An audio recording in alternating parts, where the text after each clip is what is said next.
Hi friends. இன்னைக்கு mushroom gravy எப்படி செய்றதுன்னு பார்த்துக்கலாம்.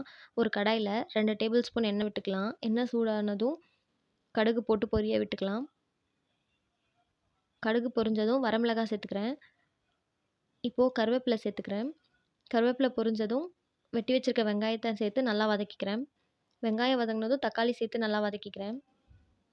தக்காளி வதங்கினதும் 1/4 டீஸ்பூன் மஞ்சள் தூள், 1 டீஸ்பூன் மிளகாய் தூள் சேர்த்து நல்லா வதக்கிக்கிறேன். இப்போ பச்சை வாசனை போகிற வரைக்கும் வதக்கிக்கிறோம்.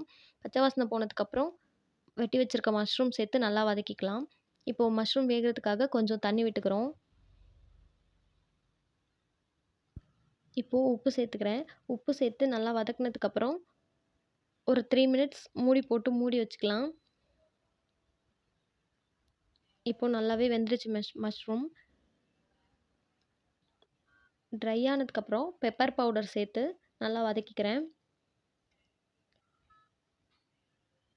இப்போ ஸ்டவ் ஆஃப் பண்ணிவிட்டு கொத்தமல்லி சேர்த்து இறக்கிடலாம். ரொம்பவே டேஸ்ட்டான மஷ்ரூம் கிரேவி ரெடி ஆயிடுச்சு. பிடிச்சிருந்தா கமெண்ட் பண்ணுங்கள், லைக் பண்ணுங்கள், ஷேர் பண்ணுங்கள், சப்ஸ்கிரைப் பண்ணுங்கள். தேங்க் யூ ஃபார் வாட்சிங்.